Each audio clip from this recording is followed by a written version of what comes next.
കൃഷ്ണ. ഇന്ന് ഞാൻ പറയാൻ പോകുന്നത് ഓം നമോ ഭഗവതേ വാസുദേവായ എന്ന ദശാക്ഷരി മന്ത്രത്തിൻ്റെ പ്രാധാന്യത്തെക്കുറിച്ചാണ്. ശ്രീകൃഷ്ണ പ്രീതിക്ക് ഏറ്റവും ഗുണകരമാണിത്.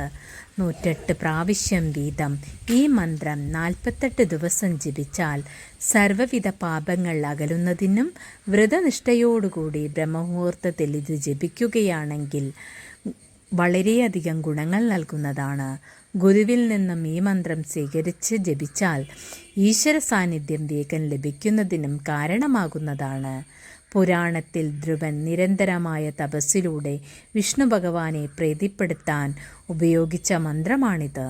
നാരദ മഹർഷി ഉപദേശിച്ചു കൊടുത്ത ഈ മന്ത്രം ധ്രുവൻ വളരെയധികം ഭക്തിയോടുകൂടെയും സമർപ്പണത്തോടുകൂടെയും ഇത് ചെയ്തത് വഴി ഭഗവാന്റെ ദർശനം വരെ ലഭിക്കുവാൻ കാരണമായി.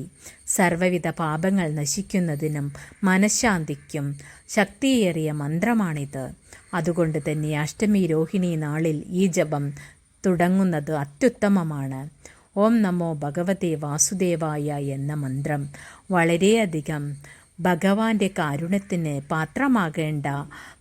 പാത്രമായിക്കൊണ്ടിരിക്കുന്നതുമായ മന്ത്രമാണിത്.